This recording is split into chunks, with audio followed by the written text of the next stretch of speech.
Hello, welcome to the channel Why Stories. Enjoy watching. This story began ordinary. It was one of the commonplace events that occurred at the city hospital several times a day. An ambulance brought an unknown man to the emergency room. The middle-aged man, beaten and unconscious, was discovered in the city park. A compassionate man, who found the victim in such a condition, helped him. Initially, both he and the arriving doctors thought it was just a drunk person lying there, but no. The man didn't smell of alcohol, and by all factors, it seemed like he had been seriously assaulted. Under the hat on his head, they discovered a large hematoma. It seemed like he had been beaten deliberately, with the intention, if not to kill, then to maim. The victim didn't have any valuable items or documents on him, of course. Maybe he left without them, or perhaps those who tried to harm him took them. Regarding his belongings, nothing definite could be said either. The man was wearing sportswear, sneakers, and a cap as if he was going for a run. The items were not exclusive or designer, of course, but quite decent and not from the cheapest brands. However, the problem was that the clothes were in terrible condition, torn, stained, and emanating an impressive odor, and it remained only to guess whether the clothes suffered along with their owner or if the man put them on already in such a state. The hospital attendants, of course, speculated, shared their opinions with the ambulance crew, and then forgot about it.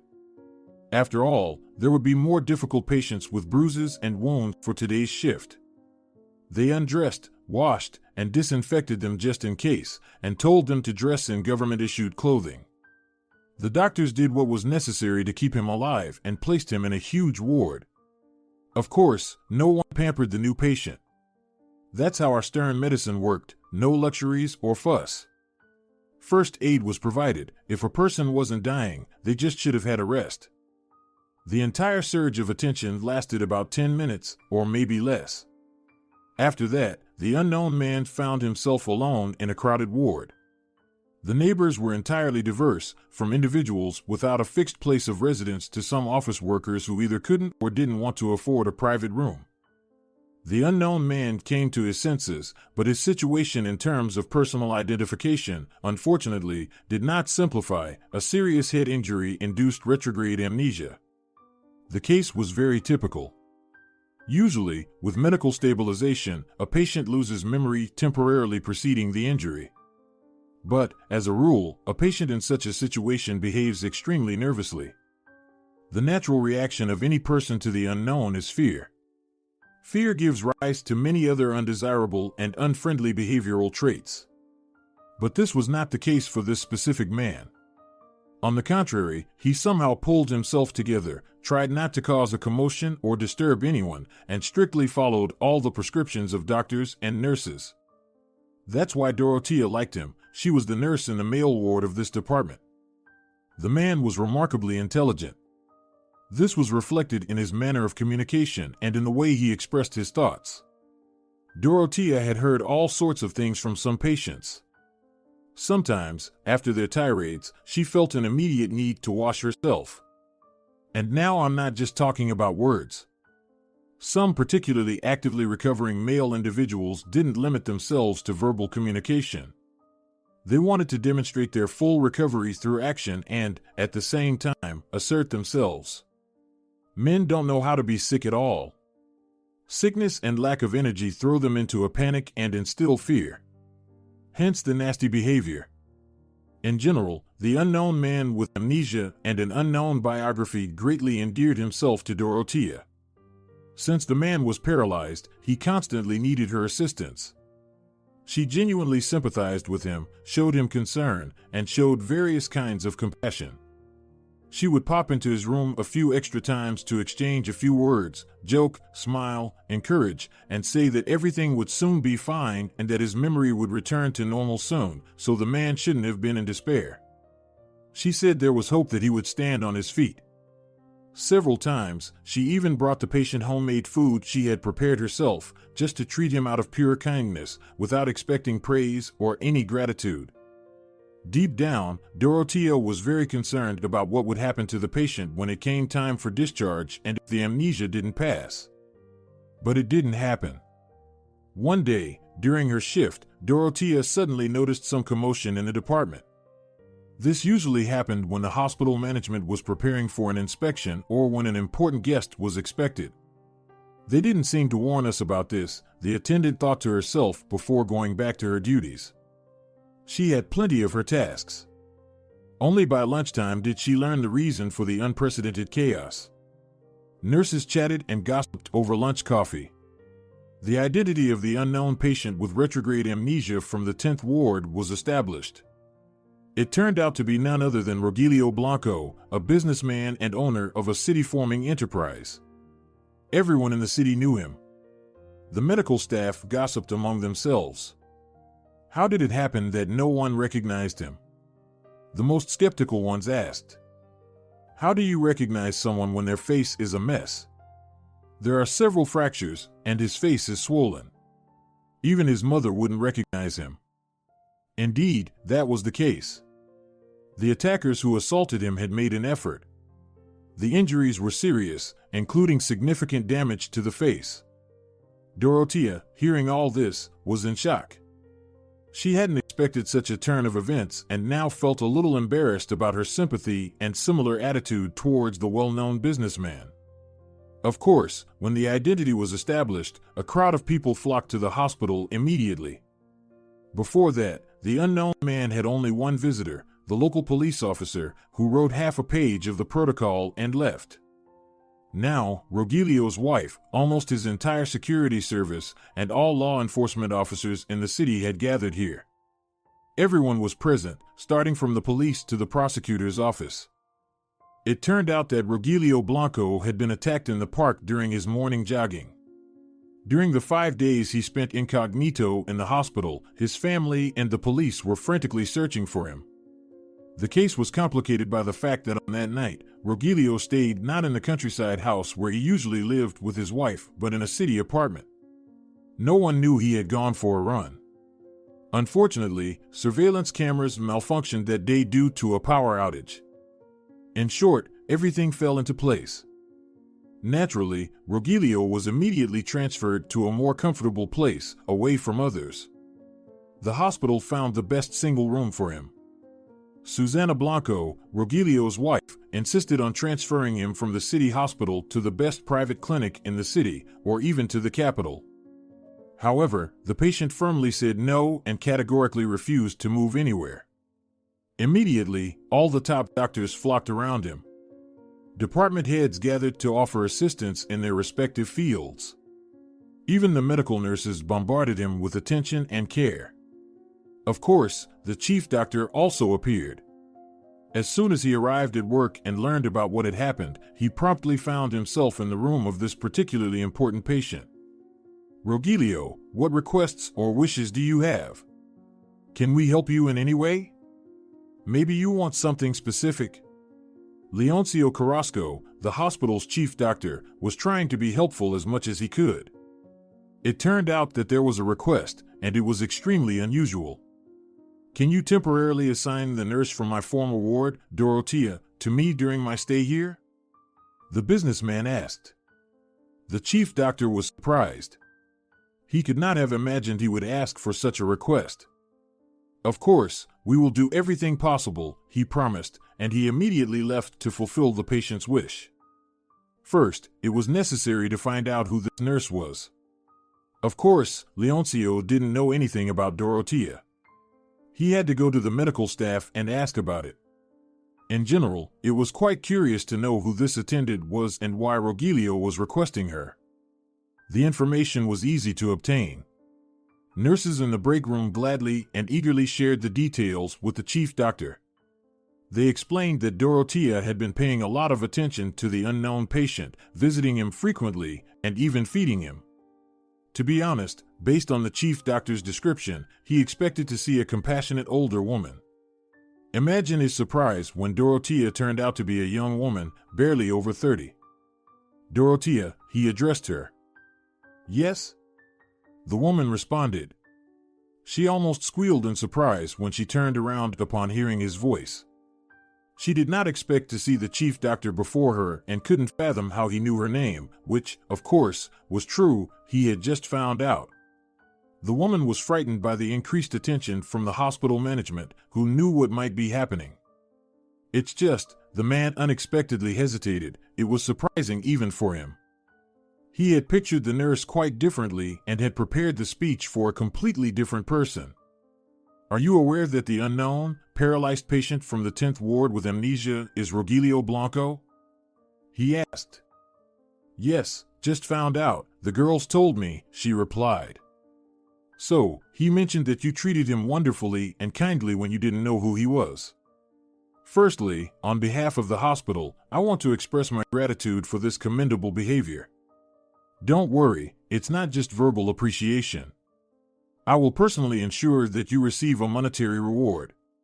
Secondly, Rogelio Blanco wants you to be his nurse during his hospital stay. Of course, there will be additional compensation for this. What do you say? And what could Dorotea say?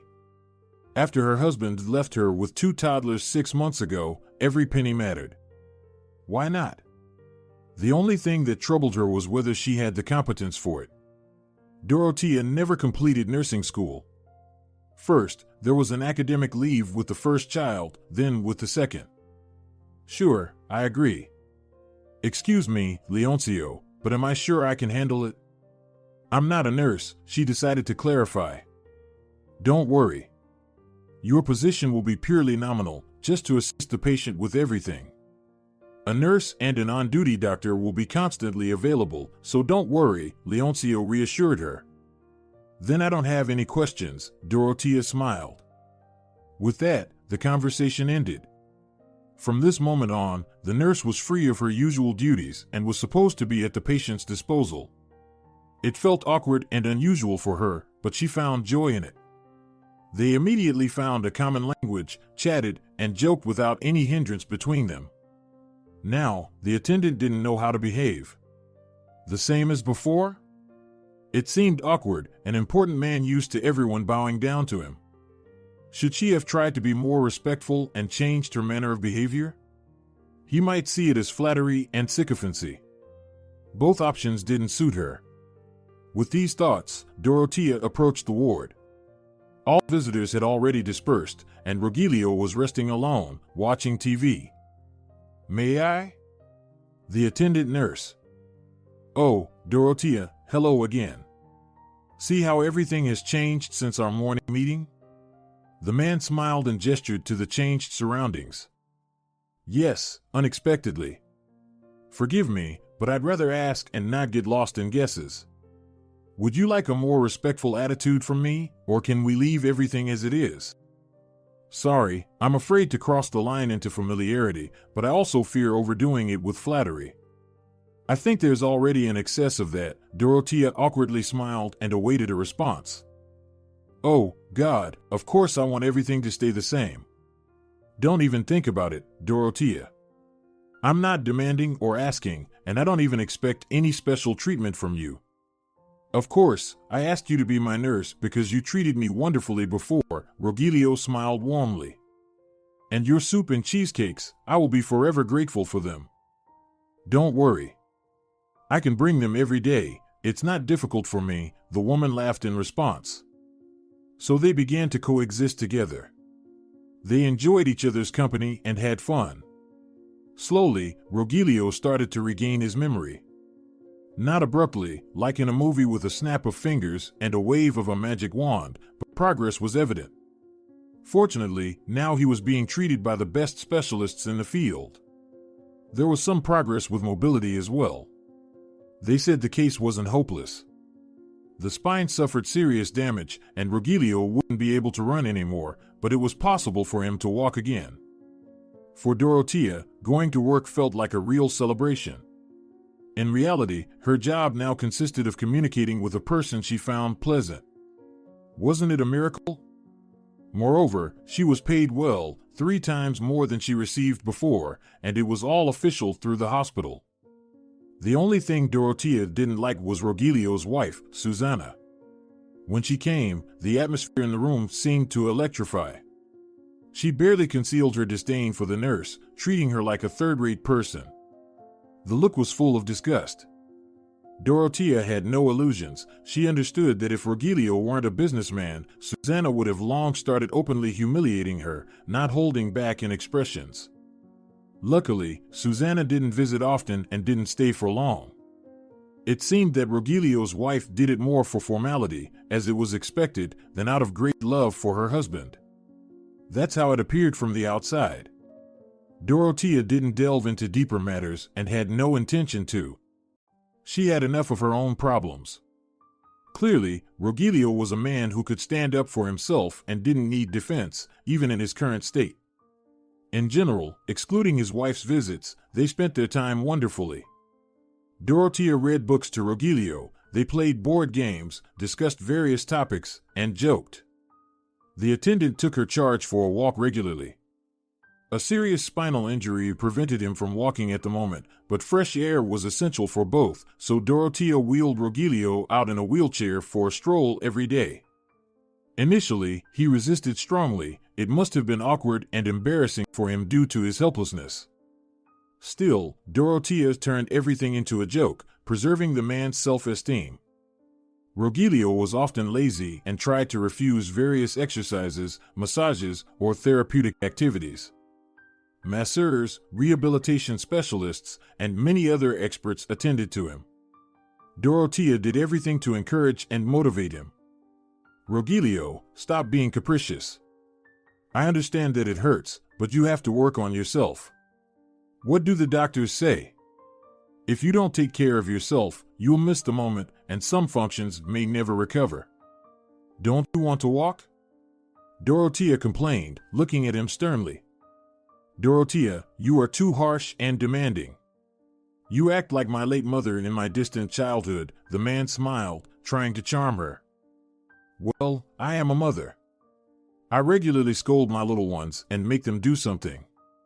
In my perception, you boys don't change from diapers to old age, Dorothea replied. Oh, come on. I understand everything, really, but it hurts so much. It will keep hurting. Doctors say you need to engage in activities despite the pain, otherwise, it will never pass. Do you remember what that expert who came 4 days ago said? The crisis hasn't passed. You get so many pills, injections, and medications every day. We need to immediately reduce the dosage and give the body time to recover, Dorothea said. She didn't want to be tedious herself, but what else could she do in such a situation? It somehow helped and made the man pull himself together. All right. You'll talk a dead man into it. Call this Porfirio Dotto. But when he makes me feel pain, remember, I'll blame you. Rogelio tried to cheer himself up, although it was evident that this decision was made through force, purely on moral and volitional grounds. Dorothea smiled, even though it was difficult for her. She felt incredibly sorry for the man. She saw his pain and suffering. Honestly, the words of that metropolitan doctor had scared her seriously, just like Rogelio. Dorothea clearly saw it in his eyes. They were both sure that all life-threatening dangers were already behind them and that now the issue was about the quality of life going forward and a struggle to restore all functions lost so far. Still, the invited specialist didn't hide the fact that the internal organ ruptures turned out to be too serious. Judging by the medical chart and the conversation with the surgeon who performed the abdominal operation, everything was not perfect. No one delved into all the intricacies and details that neither the patient nor his attendant would understand due to the lack of a specialized education, but the hint was clear: the future was uncertain. The condition was currently stable, but it was too early to talk about forecasts. It was necessary to monitor Rogelio's condition dynamically and see how the body recovered. The patient suffered greatly during the attack. Who attacked him was still a mystery. Despite the efforts of the police and the security service, the reasons and goals of the attack were still unknown, as were the identities of the criminals. Whether it was an attempted murder disguised as a regular robbery, a GOP stop, as it is called in professional jargon, or a real aggressive attack aimed at taking valuable items from the victim, the nature of the attack did not clearly indicate anything. Perhaps it was a targeted destruction of the victim's body, or maybe the criminals, in their malice and aggression, simply crossed the line, so all scenarios were considered, even criminal attacks. All versions needed to be worked out, nothing could be overlooked. Rogelio didn't talk to Dorotea about this, but his anxiety was evident. Of course, he was worried not only about his life, but also about his health. He wanted to know exactly who attacked him and, most importantly, the attacker's motives. Everything could be very, very serious. Now he was lucky, though you wouldn't say so by looking at the almost bedridden patient. However, it was unprecedented luck. Everything could have been much worse. Both the patient and his attendant were well aware of this, but didn't dare to start a conversation with each other on this topic yet. It was too painful. Every day, from morning till night, Dorotea spent time with the businessman. She genuinely put her soul into helping him recover, encouraging him to want to live again. It was incredibly challenging for her, both physically and morally. While physical fatigue was understandable, the two aspects that particularly depressed her morally were how distant and uninterested Rogelio himself could be in his health and, most importantly for any mother, the sudden reduction in the amount of time spent with his children. Dorotea struggled. She missed her boy so much, but told herself that she couldn't act differently now. If the situation unfolded so magically, she couldn't refuse the opportunity to earn money. She needed to save up, as children always involved significant expenses. Before the arrival of the new patient into her life, the single mother had a hard time financially. So, despite the joy of communicating with an interesting, knowledgeable, and educated person, despite the good earnings, Dorotea still faced difficulties in life. Not everything was as wonderful and amazing as it might seem from the outside, but the healthcare worker was used to overcoming challenges, pushing herself forward, processing depressive states, and even despair. As a mother, she was well aware that her children had no one else to rely on but her. Therefore, she had to be strong, happy, healthy, and cheerful, if not for herself, then at least for her boys. This had been going on for quite some time. Despite the patient's despondency and his apparent lack of desire to live and climb out of his situation, Dorotea literally carried him on her shoulders. That evening was particularly difficult. The patient's wife came to visit. Although the healthcare worker left the room during her visit, upon returning, she realized that Rogelio's mood and condition had worsened. To be honest, the woman was internally infuriated. She was doing everything she could, and his own wife could at least not interfere if she couldn't find a way to help the patient. Therefore, Dorotea had to stay a little longer to somehow stabilize the condition of her ward, cheer him up, chat, and make jokes. It was already very late. Naturally, Susanna had many privileges, including the right to visit at any time, ignoring the traditional visiting hours. It was around 11 p.m. when Dorotea finally decided to go home. She chose to quietly pass through the back staircase, which was usually unused, and it worked to her advantage. Firstly, not to attract unnecessary attention to herself. And secondly, the exit was next to Rogelio's room. The healthcare worker slipped out and quietly locked the door behind her. She had already started descending when she heard voices and caught a whiff of cigarettes. Someone was smoking on the stairs, even though it was strictly prohibited. Dorotea was about to go down to reprimand the violators when she suddenly froze. She clearly heard the voice of the hospital's chief doctor. Exactly. It was him. Leoncio was talking to someone. The woman, judging by her voice, seemed very nervous. Apparently, she was also smoking. The female voice seemed familiar, but at first, Dorotea couldn't identify it. Only when she clearly heard the words spoken by the supposed stranger did everything fall into place instantly. "You have to help me. That son of a bitch will destroy you too if he survives," Susanna, Rogelio's wife, uttered. Dorotea had no doubts. Susanna was talking to the chief doctor. "We've already discussed this," the doctor said calmly. "At the moment, I don't see any solutions to our problem. Any medication will be detected during the examination. It won't help us if Rogelio dies and we end up in trouble. You don't understand. Mrs. Blanco raised her voice. Quiet, speak softer, just in case. Although no one is around here, we need to behave carefully. If you want to shout, let's go to my office. You don't allow smoking there.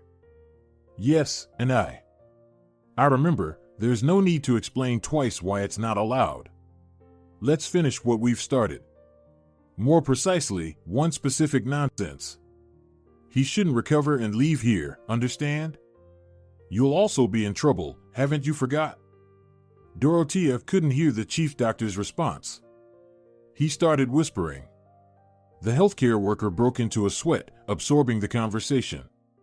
She desperately wanted to get out of here immediately. She was afraid they'd find her. On the other hand, the sound of a door opening might reveal her presence. There were just one flight of stairs below her. Besides, Dorothea wanted to hear the conversation to the end, if possible, and understand what plan the conspirators would come up with. Don't even try, Doctor, Susanna hissed, clearly interrupting him. Don't try to back off. You're not a fool. Do you understand that sooner or later, Rogelio will conclude that you're connected to me? With my payment, you didn't inform anyone about the unknown person who arrived. But for now, my guilt doesn't amount to a criminal offense, dear lady, unlike yours, he countered. What good are investigations and trials to you if Rogelio Blanco decides to destroy you? Have you thought about it? I'm sure that if he puts his hand to it to eliminate you, you'll be praying for prison. Fine, I understand. Judging by his tone, Leoncio was subdued. Rogelio's wife's arguments did make an impression on him. But I still repeat, I don't see options at the moment. We can do something, yes, but it won't save us. More likely, it'll make everything worse. Well, that's why I'm asking you. I'm telling you, you must come up with something. You're the one who understands forensics. Of course, we shouldn't act blindly. Leoncio, all this is not a joke. We either sink together or resurface together and live in luxury. It all depends on you and your ingenuity. Rogelio's wife pressed him, eager not to become a widow. Don't talk to me like this. God forbid, I'm explaining to you clearly what awaits us. As it turns out, you live in a world of illusions. So, I'm introducing you to real perspectives. I've already understood that, but fear doesn't mobilize me. I need to think. Go on, but we have little time. They fell silent. Dorothea had already thought they had left and was even ready to go to the exit herself and open the doors. What a stroke of luck that she hesitated. In the absolute silence that prevailed on the stairs, they would have heard her. Even breathing was difficult, and she had to do it as quietly as possible. A second before taking a step, Dorothea heard the click of a lighter. Susanna lit up again. So, the conversation wasn't over. They stood facing each other. The doctor was thinking while Rogelio's wife smoked, waiting for some decision or at least a suggestion. Dorothea was nervous. She felt that her pounding heart could be heard downstairs. The healthcare worker was extremely frightened. What do they do with an unnecessary witness to the conspiracy? The answer is one. Too much was at stake for them to spare the woman. Judging by their conversation, pity wasn't a trait of character for either of them. There's one option, the chief doctor said thoughtfully. Don't drag it out. We need to make it so that the patient urgently needs a repeat operation. Once there, I think I can come up with something unnoticed by the other members of the surgical team that won't surface in the forensic examination. Agreed. How do we make Rogelio need surgery? The woman inquired. Not so fast. I'm thinking of a better approach. Again, a short pause. Both suddenly fell silent. Dorothea found these pauses extremely difficult. Each time, she felt as if she were dying, her heart sinking to her heels. For some reason, it seemed like they heard her or detected the presence of an outsider. But Leoncio continued. I think this will work. Currently, the patient is on antibiotics precisely to prevent sepsis after the cavity operation. So, if we discontinue them, inflammation will inevitably begin. If you say it suits us, I have no reason not to trust you. I don't have a medical education. The only question is, can you organize everything quietly without attracting attention? If I couldn't, I would come up with another option, the chief doctor said. Excellent. So, let's proceed this way. Something suddenly rustled, an unpleasant sound. The healthcare worker was already prepared for the worst, but Susanna's voice rang out again. Here, take it. This is an advance. The second part after the issue is settled. She's taking money out of her bag, Dorothea guessed. She referred to her husband's death and his murder as the issue will be settled. Unbelievable. This woman is not human, she's an emotionless robot. The healthcare worker stood there, trying to comprehend everything she had heard. The conversation, of which she became an accidental witness, shook her to the core. Finally, the sounds of footsteps on the stone steps reached her. So, the couple was moving away. Precisely a few moments later, the sound of an opening door came, followed by the creak of a lock turning in the keyhole. This didn't convince Dorothea that it was safe to leave. It was terrifyingly frightening, so the woman decided to be extra cautious, silently descended the steps, and sat down. She tried to breathe deeply to calm herself. Out of horror, she even felt an intense wave of nausea and struggled to suppress it. Dorothea tried to detach herself and calmly assess the entire situation. Of course, she couldn't. Panic and fear for herself, her children, and her patient Rogelio only intensified. He was definitely in danger, and judging by what the healthcare worker overheard, the threat was almost inevitable. Then a thought struck the unfortunate woman like lightning. The attack on Rogelio in the park wasn't a coincidence either. His wife did it, she realized with horror. It seemed she wanted to get rid of her husband. She organized the first attempt, but the man turned out to be too strong, resilient, and compassionate. Passers-by promptly summoned help. Perhaps random strangers saved Rogelio's life, scaring off the attackers. After the patient was brought to the city hospital as an unidentified person, as Dorothea gathered from eavesdropping, Susanna paid the chief doctor. It turned out she wanted him not to be found immediately and for Rogelio Blanco to lie in the hospital as an unknown person. Apparently, the wife hoped for luck, that her plan would eventually succeed, and that her husband would pass away without quality and attentive medical care. Unfortunately for her, luck was not on her side. The doctors turned out to be decent people and did not let the man die, they provided quality medical assistance. When all of this came together in Dorothea's mind, things got even worse for her. What had Rogelio done to make his wife so ardently try to kill him? That it was all happening just for money didn't occur to the overly naive healthcare worker right away. The most pressing and terrifying question that now stood sharply before Dorothea was what to do next. What steps should she take? She was thrown off balance and utterly confused. Her brain suggested the most sensible idea for today, quoting the brilliant and undaunted optimist Scarlett O'Hara, "I won't think about it today. I'll think about it tomorrow." Dorothea decided that this was the right decision. Right now, she wanted to go home desperately, wash off this horrible dirt that had engulfed her, and hug her little boys, who had long been asleep. Having finally decided to postpone all decisions for a fresh mind, the healthcare worker stood up and walked towards the exit from the black staircase. She was sure that she would never use this emergency exit again, just to be on the safe side. Only when Dorothea finally reached home and closed the door to her apartment could she exhale.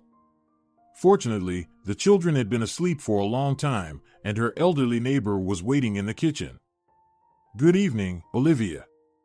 "Sorry for taking so long," Dorothea whispered. "Oh, no worries, dear. How was your day? You look completely worn out." "Unfortunately, not at all, as I would have liked. I found out something important, and now I need to make an important decision that will affect a lot," Dorothea evasively replied. "You speak in riddles somehow," the neighbor looked at her suspiciously. "I'm sorry, I can't tell you right now." "Oh, come on, I don't insist. At what time should I come tomorrow, Dorothea?" "As usual?" Tomorrow, I'll take the boys to kindergarten in the morning. We've agreed. And you need some rest. Lately, you've been spending almost all your time with them. The woman smiled in response. All right, then I'll pick them up from the kindergarten and stay with them afterwards. If anything changes, give me a call, sweetheart. Thank you so much. I can't imagine what I would do without you. Oh, stop it. You know, it brings me joy. Closing the door behind her neighbor, Dorothea sat in the kitchen for another half hour, deeply immersed in thought. Despite promising herself to leave the decision for tomorrow, she couldn't shake off these thoughts. Finally, feeling extremely drowsy, she didn't resist it. Quickly taking a shower, she went to bed, hoping to have some clarity in her mind tomorrow morning. In the morning, Dorothea woke up to the alarm clock, her head pounding. She had slept terribly, tossing and turning all night, nightmares haunting her. Dorothea got up in a shattered state and was even more bewildered than the day before. Now everything that had happened the previous evening seemed unreal, like a bad dream. She mechanically went about her motherly duties, talking to her children and getting ready for work, but she was not present. Her thoughts were far from reality. All her mental activity was focused on finding the right solution. Dorothea snapped out of it when the doorbell rang. Out of fear, she dropped the cup from her hands, and it instantly shattered on the floor. Who could it be? "It's so early," flashed through her mind immediately. Naturally, the most horrible thoughts crossed her mind, that they noticed her presence during yesterday's conversation. Shivers ran down her spine. She hesitated and moved towards the front door. Only when she saw her neighbor through the peephole could Dorothea finally exhale. "Good morning." "Sorry for coming so early," the elderly lady said, entering the apartment and closing the door behind her. "I just felt like you weren't yourself yesterday. Look, it's even worse today. Sweetheart, did you at least get some sleep?" "I did a little," Dorothea forced a smile. "Don't you want to say something to me?" "I don't know what happened, but something serious happened. Do you at least want to talk?" "Unfortunately, I can't tell you right now. It's just tormenting me about the choice I have to make, nothing more." "Don't worry, I'll handle it. Sweetie, my advice to you is timeless and independent of the situation. Act according to your conscience. I know you will. If you act differently, you'll simply torment yourself later." "Yes, perhaps you're right." They sat down with the children and Olivia. Everyone had breakfast. Dorothea, however, didn't feel like eating. She struggled and considered various options, but the more she thought, the more convinced she became that the wise old lady was right. Regardless of the fear and circumstances, Dorothea simply wouldn't forgive herself if something happened to Rogelio, and she didn't even try to warn him. When the woman went outside with her sons to take them to kindergarten and head to work herself, she had already made the decision. Always act conscientiously. How else will I live with myself later? No, agreed, the woman concluded. The decision was finally and irrevocably made. Despite Dorothea's determination, she felt a bit subdued by fear as she approached the hospital. How do I tell everything to Rogelio? Will he believe me? She had an internal dialogue with herself. Oh, damn it. How's it going? Do what you must, and let it be what it will be. With this mindset, Dorothea entered the room to see her patient. Hello, Rogelio. Oh, Dorothea, good day. You're a bit late today. Usually, by the time I wake up, you're already here, the man asked without any reproach. I was taking my little ones to the daycare today, the nurse replied thoughtfully. Dorothea, what's wrong with you? You seem very sad and thoughtful. Did something happen? Rogelio became wary. To be honest, yes. We need to talk seriously, the woman decisively began the conversation. You're scaring me. Dorothea approached the door of the ward, checked that no one was outside, closed the door tightly behind her, and, lowering her voice, began her story. She carefully and thoroughly recounted the events of the previous evening to Rogelio, retelling every phrase uttered by the head physician and Susanna. Finishing her narrative, she anxiously looked at the man. He remained silent. Throughout her story, he was closely observing her and her facial expressions, but he never interrupted or asked any questions. Dorothea was very afraid of his reaction and whether he would believe her. Rogelio's face was like an impenetrable mask. It was unclear what he was feeling and thinking at that moment. After outlining the plan agreed upon by Rogelio's wife and Leoncio, Dorothea fell silent. She gazed attentively at her patient, waiting for his reaction. Inside, she was scared. "Thank you for telling me, Dorothea," Rogelio finally spoke in a quiet and steady voice. "I admit, I'm not the least bit surprised. I was aware of all this, except for their new plan, of course." "How? You knew, and yet you calmly communicated with your wife?" Dorothea couldn't contain her emotions, they simply overwhelmed her. She faltered under the man's intense gaze. "My God, please forgive me. It's none of my business. I'm sorry." "No, why?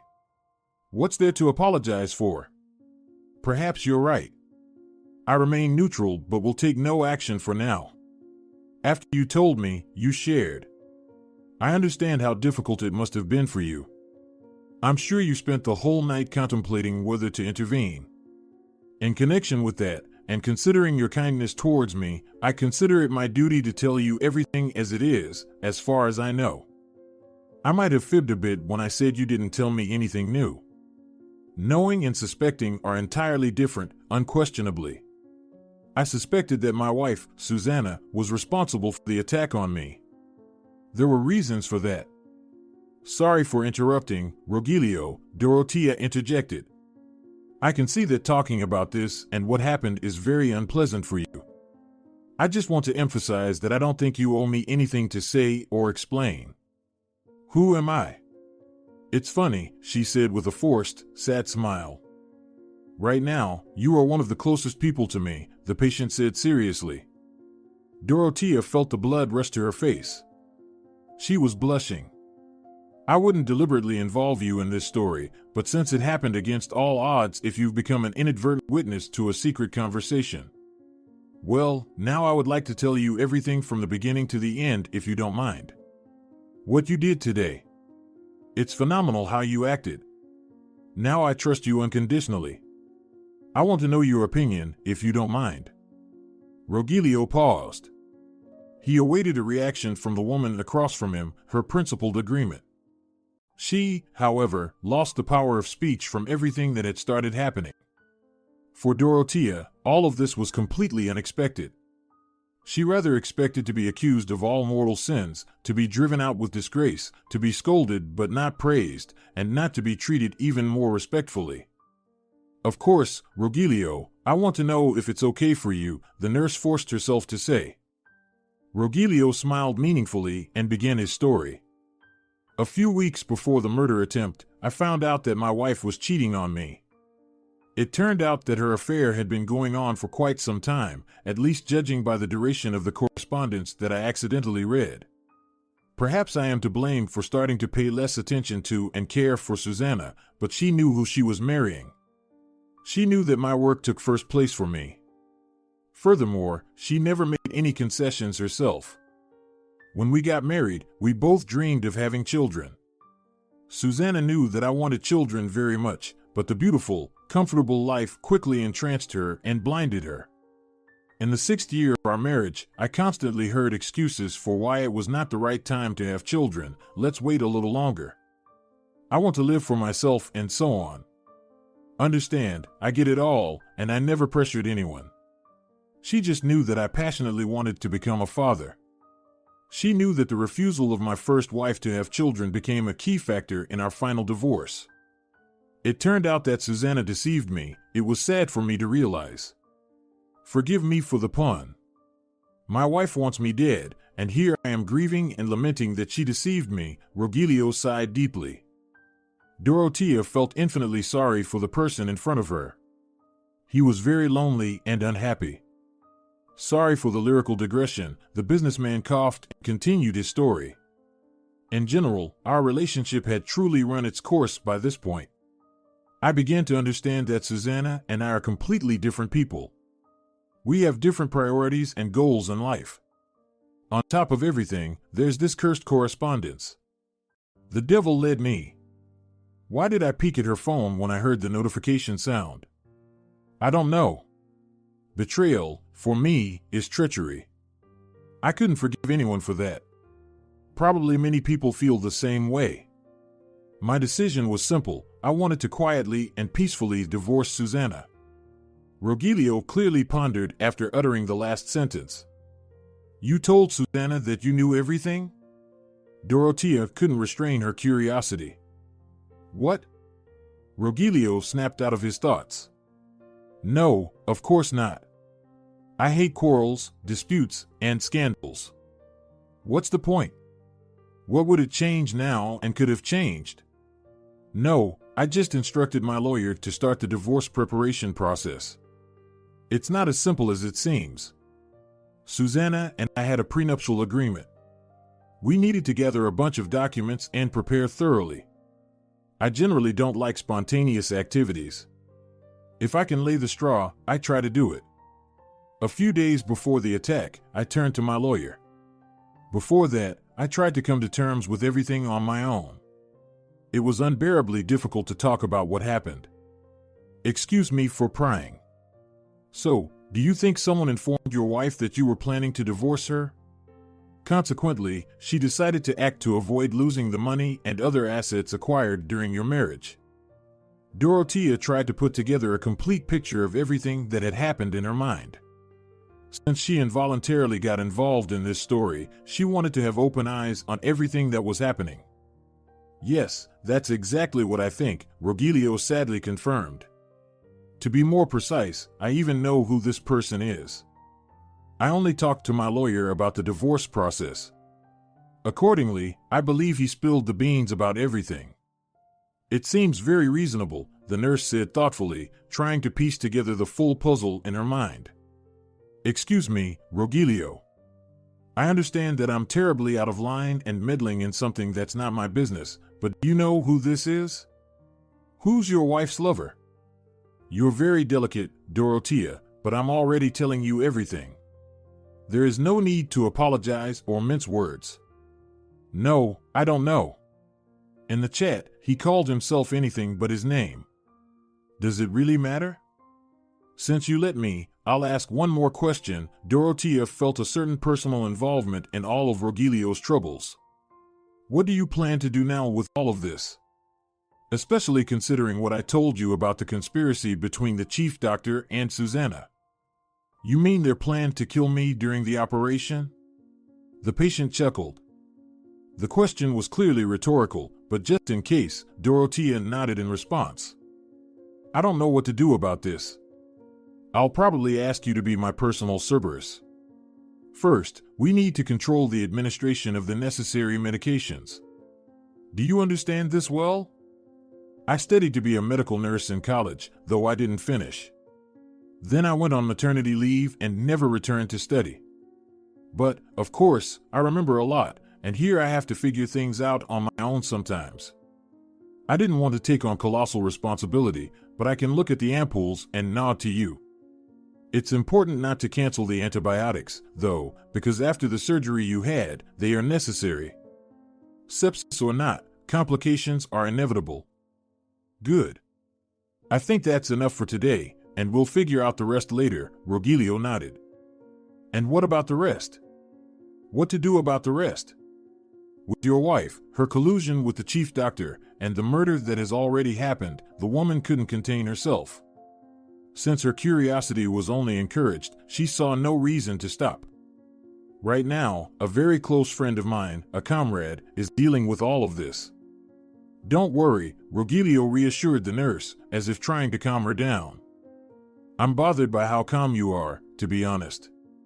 I almost went insane overnight and in the morning, and you're so calm, as if it doesn't concern you at all, although the culprits have already unequivocally demonstrated their intentions to you. Dorothea had decided to be completely frank and say everything she thought. It seemed to her that the time for politeness had long since passed. The life of a good person was at stake, and he seemed not to understand this, even though the conspirators had already unequivocally demonstrated their intentions to him. You're just very young, Dorothea, and that's why it's so bitter for you. I act with a cooler head and more rationally. What can I, specifically, do now? Nothing. If I freak out and get nervous, it will only worsen my already questionable health. Isn't that right? The patient reasoned with a touch of almost fatherly warmth and kindness. Well, yes, it's true, but being so calm. My anxiety and stress won't help the situation, he summed up his position. Okay. I'm sorry for my persistence, but how confident are you in that acquaintance, on whose shoulders your fate and your life are now entrusted? Can he be trusted? Are you sure? The nurse understood perfectly well that she had no right to ask such questions, but Rogelio himself indicated that she could cross the line and meddle in something that was not her business. No, I'm not sure. Well, you're not sure. So, it turns out that you definitely know there is a traitor. Perhaps not just one, right? This is a fact. You should think about whoever this person is, please. Even if it's just you alone, with yourself, maybe it's not worth blindly trusting one person in your situation. It's very dangerous. I don't want to touch on sore spots, but you married Susanna and probably trusted her. I don't want to say that I'm a big expert and understand people. My husband turned out to be a real monster, and I couldn't see it. That's why, as a fellow, sorry fool, I advise you the same. Think it over well. I greatly appreciate your opinion, Dorothea, really. But believe me, this person, we've been together since our youth. If I can trust anyone in this situation, it's only him, Rogelio answered calmly enough. The woman expected a much more expressive reaction in response to her not very permissible and appropriate passage. I hope so, the nurse replied, more to herself. She started feeling streeful even more. They spent the rest of the day calmly, avoiding further discussion of the topic that traumatized and greatly annoyed both of them. They strolled, the nurse read a book aloud, and they even chatted about some unrelated topics. When the nurse came in, Dorothea usually left the room. However, this time, she closely observed all the procedures, literally hanging over the nurse's shoulder. Nothing suspicious has happened yet, but that didn't offer much comfort. It meant there was still more to come. Dorothea didn't know how her patient felt, he gave no indication. However, internally, she couldn't find peace. She was tense to the point where she sometimes felt the approach of a panic attack, barely managing to keep herself breathing steadily and not succumb to hysterics. She understood that she was now deeply involved in this story. Earlier, she was just a caretaker who knew and understood nothing, but last night's events and her subsequent actions changed everything. Moreover, Rogelio himself had chosen her as the person he trusted, disclosing the full story. Dorothea was not prepared at all to take on such a huge responsibility. She literally felt that Rogelio and his life were under her protection. She had to monitor the medical staff, knew all the intricacies, and was initiated into the details. Nobody asked her if she wanted this or if she was ready for such a serious burden. It happened against Dorothea's will, probably even against Rogelio's will. He didn't intend to burden her with his problems, it seemed, but fate decreed otherwise. She got deeply involved in other people's problems. It horrified and scared her. One could consider the woman paranoid, but now she feared most of all how Rogelio was behaving. Of course, she didn't know the person he entrusted with solving all the issues. Maybe this person was indeed a golden man, the finest in the world. But what if not? Nobody, except Rogelio, Dorothea, and the chosen person, was privy to all the details. What would happen if this trusted person turned out to be a traitor? Rogelio and Dorothea would be killed, and that's it. The wealthy widow would be happy, everyone would benefit, except for the nurse and the businessman, of course, and Dorothea's sons, undoubtedly, who would be left orphans. No, I can't risk it. Rogelio is risking himself. He's an adult and has the right to do so. I don't have that right, I have children. I am responsible for them, Dorothea finally decided. She wanted to play it safe. She believed in Rogelio, but why should she trust the person he trusted? The woman had almost reached her home when she decided to turn around and go all in. She headed towards Herminio, her former classmate. Back in school, they had a platonic childhood romance. Now, like Dorothea, the man was divorced and lived alone, so she wasn't afraid to show up at his doorstep late in the evening. It wasn't certain that he would be home. Sometimes he didn't return from work for days. By the way, the choice of Herminio was not accidental or driven by sentimental feelings. The man had transferred to the same department a little over a year ago. If anyone could help, it would be him, and Dorothea had no doubts about his reliability. The third factor was that she could put pressure on Herminio. She wasn't foolish and understood that nobody willingly wanted to get involved in this matter. It was too bad, and the opponent had too many resources and money. But Herminio owed Dorothea. Once determined to act, this stubborn woman couldn't be dissuaded anymore. She rushed forward like a tank, blind to obstacles. She was fortunate. The lights were on in her friend's apartment windows, so she hadn't come in vain. Herminio opened the door almost immediately. "Oh, hello. What are you doing here?" he exclaimed, surprised to see his old acquaintance at the doorstep. "Hello. It's an important matter. Can I come in?" "Sure, go to the kitchen. I just got back, and I'm cooking dumplings. Would you like some?" "No, thanks. Who cared about dumplings?" Stress had a lump in the woman's throat. "Now, tell me, why did you come at such a late hour without a call?" Dorothea didn't have to repeat herself twice. She began the story from the very beginning, from the day Rogelio arrived at the hospital as an unknown patient. Providing all the details, she concluded with a recount of their conversation today. "And why do I need all this information?" Herminio cynically asked, finishing the last dumpling. "I want to ask you for help." "Help with what, Dorothea?" "He told you he has someone there he trusts." "Herminio, don't be an idiot. Put aside your professional qualities, please." "It's me. I don't trust that person. Rogelio's life is at stake. He can dispose of it as he pleases. But what about me?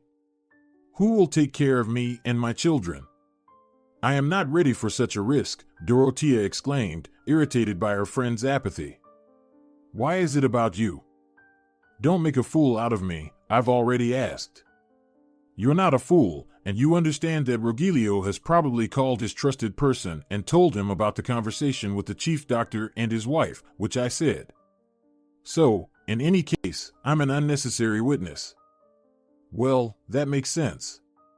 It's probably fair reasoning, but I hope Rogelio wasn't foolish enough to reveal how he found out about the conspiracy. And what if he indeed blindly trusts this person and discloses it?" Dorothea countered, raising an eyebrow, awaiting a response. "Dorothea, honestly, I don't want to get involved in this. There's so much money involved, so much at stake for these people, you can't avoid problems." Essentially, this was what she expected. "Do you have a conscience, dear Herminio? You introduced me to my dearest husband. You sang in my ears what a wonderful guy he was and what a perfect couple we made. Of course, I should have had brains and eyes myself, but you're also to blame for it. You could have honestly told me what a jerk David was. You knew everything. You knew about how he treated his ex. You could have told me you didn't. On the contrary, you defended your friend to the last. And what am I to you, Herminio? How would you feel if my kids ended up in an orphanage after my untimely demise?" Dorothea had known Herminio since childhood and knew where to apply pressure. Over the years in law enforcement agencies, he has certainly changed a lot, acquiring numerous unsavory traits. Professional deformation made itself felt. But she knew Herminio's sensitive points from childhood. After finishing her tirade, she looked attentively into her friend's eyes, trying to discern whether her words had hit home this time. Dorothea understood that manipulating people and their feelings was terrible, but there was no time for niceties and decency now. Too much was at stake. Perhaps, for herself, she wouldn't have taken such a step, but for her boys, for them, she was ready for anything. Fear for their future choked her and held her captive. "Okay," Herminio finally said. "Although you're being unfair, these are all forbidden tactics. You shouldn't do this. You've cornered me. When you have kids, you'll understand." "You'd do anything for them," the woman replied with an ironic tone. "I suppose that's fair, and the accusations against me regarding David are also relevant. But what exactly do you want from me? What kind of help are you expecting? I want to know who Susanna's mysterious lover is. Rogelio didn't tell me the name of his trusted person, as you understood. But if Susanna's lover is someone close to Rogelio, I think you've caught the connection without me." "I got it. And what are you going to do about it?" "Depending on what you dig up, of course. If it's just her fitness instructor or whoever usually frequents the circles of her ladies, then I'll think further. Right now, I want to know for sure who he is, and then I'll decide." "All right, but it will take a few days. Don't expect results in a few hours." "Yes, I'll wait." "Just don't let me down, Herminio, please," Dorothea said with difficulty. She became so emotional that tears welled up in her eyes. She didn't want to press further and remind him of what would happen if he made a mistake or delayed too much. She hoped that despite everything, deep inside, the man still harbored the kind, good guy she had once been in love with. Recalling that night was terrifying for Dorothea. 24 hours ago, it seemed that things couldn't get any worse for her. But, of course, one shouldn't speak or think like that, or fate would compete to demonstrate all its capabilities. The following days were a waking nightmare. She spent the whole day with Rogelio, trying not to show him her emotions or her fear. She was constantly on guard. She needed to ensure that the patient's treatment continued and that the chief doctor had not yet implemented his plan. In the evenings and nights, Dorothea was afraid for herself and her children. It was a real hell. There was no time to breathe freely. She had to control herself constantly and show no extra emotions to anyone. She cried at night, and in the morning, she tried to smile at her boys and Olivia, who, of course, noticed the changes in the woman's behavior. The old lady even tried to ask some questions, but Dorothea just waved her off and joked, saying that she looked bad just from fatigue and had nothing to worry about. It seemed like the neighbor was pretending to believe only out of respect, and Dorothea was in hell. She had no one to share her fears and anxieties with. She kept all her emotions to herself, making it even harder. On the third day after the conversation with Herminio, the phone finally rang. Her friend called late in the evening when the nurse was about to leave the hospital and go home. "Hello," she answered immediately, nervously. "Dorothea, hey. Are you still at the hospital?" "Yes, what's up?" "Listen, can you somehow sneak me in to see Rogelio? But it has to be discreet." Well, she pondered how to accomplish this. "Yes, I can." "Then tell me where to meet." "I'll be there in about 10 minutes." Dorothea gave Herminio precise instructions and hung up. Rogelio looked at her with surprise, questioning. He had heard what she said on the phone and the entire message she delivered. "All right, please don't worry. I'm bringing someone here now. He's a very reliable and good person. He agreed to help us." "Well, me. Now he asked to talk to you personally. Please, it's very important."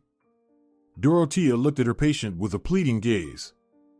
"Okay, we'll talk later, but for now, lead your friend. Let's hear what he has to say." Just a few days ago, the woman thought that nothing would make her return to the dark staircase. However, as already mentioned, fate had a cruel sense of humor.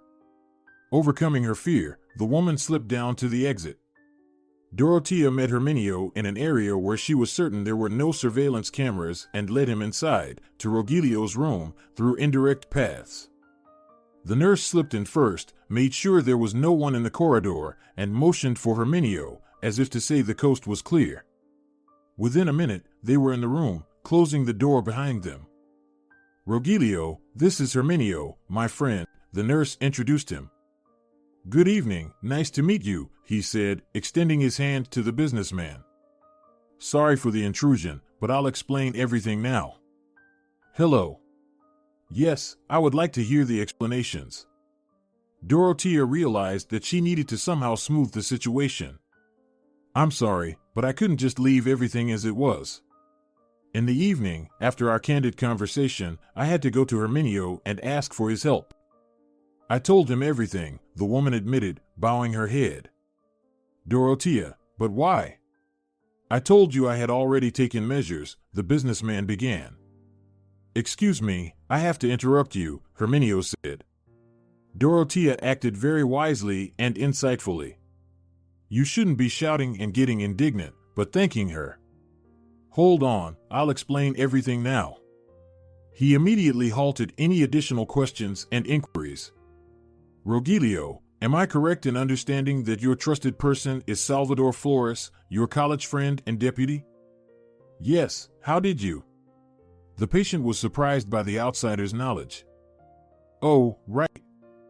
Herminio pulled out his ID from his pocket and showed it. "Now I think it's clear why I know some information. So, it's Salvador who organized the attack on you in the park."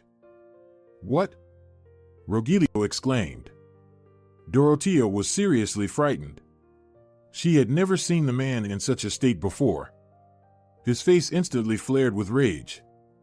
As difficult as it might be to believe, the rat is Salvador. He is also, by the way, the baby, bunny, and other diminutive adjectives in your wife's messages. He is her lover. "I just don't believe you." "This can't be true," Rogelio stated. "Fair enough. Here, please take a look." Herminio opened the folder he had in his hands, took out a file, and handed it to Rogelio. Dorothea stood next to the patient's bed and could clearly see explicit photos featuring Susanna and an unfamiliar man, presumably Salvador. The pictures varied, capturing the couple not only in more intimate settings, but also in restaurants and on the street. Their physical contact left no room for imagination. The nature of the relationship between the man and the woman in the photos was extremely close, beyond any doubt. "Where did you get this?" Rogelio asked, almost stuttering, as he scrolled through a dozen shots. As I said, Dorothea proved to be insightful and asked to find out who hides behind the mask of your wife's mysterious lover. She immediately said that if it's someone from your closest circle, then most likely he is the traitor. And that's how it turned out. "How did you find out that it's Salvador?" Rogelio tremulously asked. Now it was as easy as 2 + 2. They had no one to hide from, and the couple stopped hiding their relationship. "They've already written you off." "Oh, sorry," Herminio apologized for his audacity. "It's okay. This is what I deserve, if not worse. It's inconceivable how much of a fool I've been." Rogelio lamented. "Dorothea, forgive me. I almost swore to you that I knew whom to trust. I thought we were completely safe and that Salvador simply couldn't betray me. Unfortunately, it's always like this, Rogelio. Don't blame yourself. Every day at work, I encounter situations where grown, smart, and sensible people repeat the words you're saying now. Betrayal always comes from one's own, never from strangers." "Yes, I understand." Cynical, but very accurate. Rogelio had been sleeping with his face down since the beginning of this conversation. He was clearly in shock, not expecting such a blow. Rogelio had already endured his wife's betrayal, but the betrayal of his best and closest friend. It was very difficult to come to terms with that. "How about you?" Dorothea asked with sympathy, placing her hand on the patient's shoulder. She felt terribly sorry for him. She really didn't want it to turn out this way. She felt genuinely sorry. "Like a dump truck ran over me, Dorothea. And not just once, but 10 times in a row." The businessman even found the strength to raise his eyes to her and forced a smile, strained and through sheer effort. "Okay," Herminio, what's next? Is there anything else we need to know? The woman turned to her friend. There's an interesting nuance. You were sure that the traitor was the lawyer, right? Because you only told him about the divorce and asked him to prepare the papers. That makes sense, the caretaker defended her ward. Very logical, I don't deny that. But Salvador equipped your office with a camera and a recording device. They wanted to keep you under control, so the lawyer is actually claiming Herminio dumped another avalanche of information on them. This is a nightmare. Dorothea couldn't hold back. Why? Rogelio asked. Well, apparently, because your wife was preparing to become your widow and successor. Her companion was planning to take your chair and run the company. To do that, they needed to know all aspects and nuances of how you conduct business and with whom. Is that for sure? Yes, don't doubt it. I won't go into unnecessary details right now, but later I'll be able to confirm all my words with facts. For now, I brought only the pictures. I was sure you wouldn't believe me outright. I wouldn't believe it myself at your place. Okay. And now what? What should I do next? Rogelio asked the main question.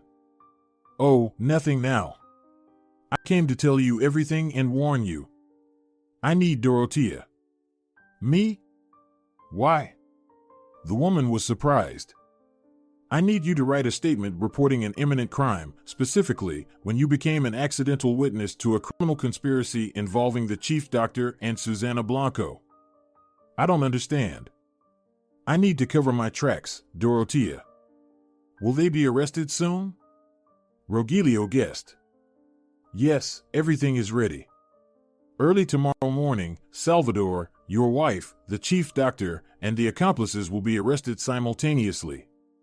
We have all the evidence, facts, and the entire plan. The only thing missing is the reason for our intervention. Thanks to the statement that Dorothea will write, which I'm sure she will, Herminio emphasized with determination, we will have a basis to intervene. I'm already writing. In free form? To whom? He didn't need to tell her twice. She was ready to write whatever was necessary. Herminio left after about an hour. Dorothea accompanied him, ensuring that his presence in the hospital and the conversation with Rogelio remained their little secret. On her way out, the caretaker also called Olivia and asked her to stay overnight and not open the door for anyone, just in case. After making sure the old woman understood the instructions and would follow them to the letter, Dorothea returned to the room. How are you, Rogelio? She asked first. Thank you, Dorothea. It's terrible, but I'm sure it will pass, the man said quietly. You can't even imagine how grateful I am to both your friend Herminio and you. I still can't come to terms with my own stubbornness and stupidity. How could this happen? All before my eyes. Herminio is absolutely right.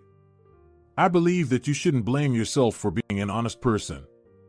You have close people whom you love and protect, and you can't imagine that they are capable of such meanness and betrayal, Dorothea comforted him. She genuinely believed that.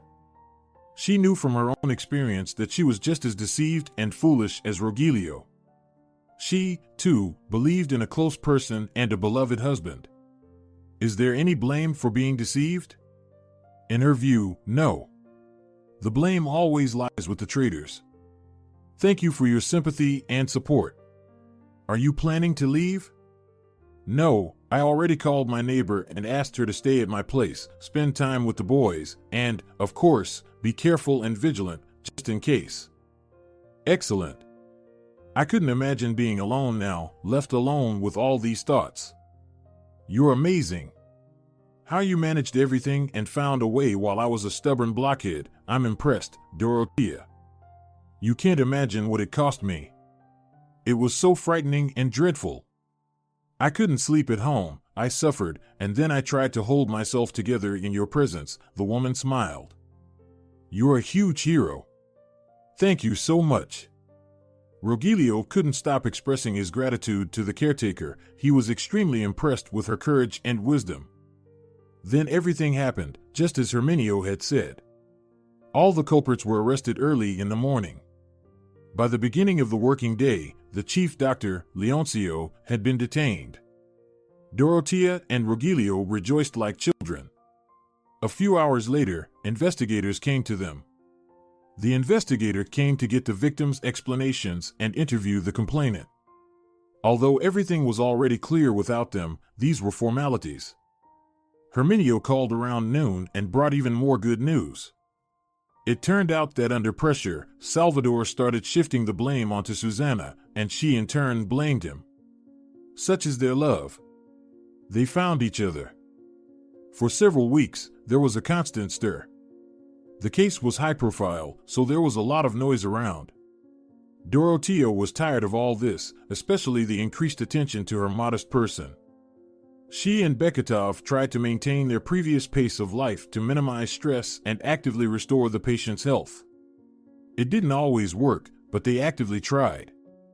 A little over a month later, the attending physician concluded that Rogelio could continue treatment at home. Fortunately, his body responded well to treatment. The patient limped heavily, but he could now stand and move with difficulty on his own, using a cane. Rogelio actively invited Dorotea to his place, but she refused to leave the hospital.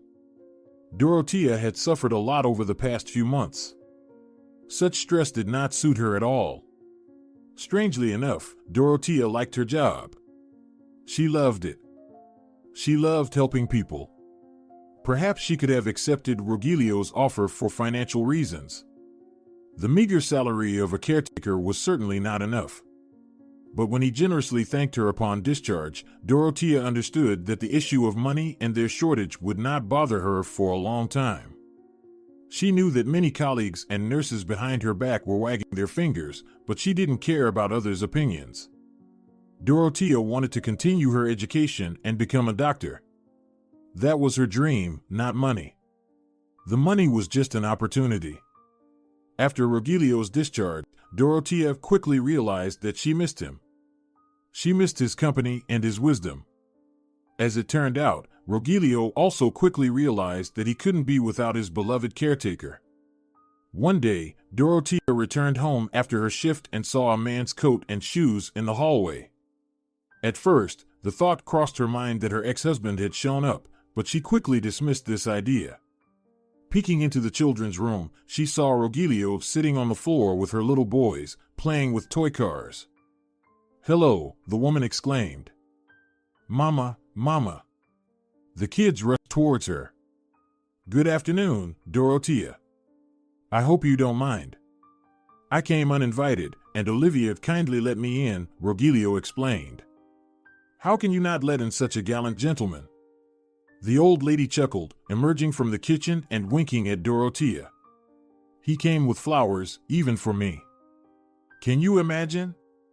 The children also started showing off the gifts Rogelio brought them, competing with each other. "You'll spoil them," Dorotea said with a smile. "Nothing at all. Children should not be spoiled." "Well, shall we have coffee?" Rogelio brought a cake. The neighbor invited everyone to the table. They were sitting at the table together, and it created the image of complete harmony, as if it had always been this way, as if they were truly one family. Dorotea hadn't seen the boys so happy in a long time. They were overjoyed by the rare visits of any men. They missed having a father and male attention. Dorotea marveled at how lovingly Rogelio looked at them and how attentively he listened. After dinner, Olivia, acting like a well-bred lady, decided to leave the couple alone. She took the boys with her to put them to bed. Left alone, Rogelio and Dorotea didn't know what to say to each other. "Dorotea, I've realized that I can't live without you anymore," Rogelio addressed her. "You know, Rogelio, I caught myself feeling the same way," Dorotea said quietly, placing her hand on his. Now they both really want to believe and hope that things will finally work out for them and that everything will be fine. The two people who have been traumatized by betrayal might finally find a quiet and peaceful haven next to each other. They have been fighting for their happiness for so long that it seems they deserve it more than anyone else. If you're enjoying it as well, Leave a like and subscribe.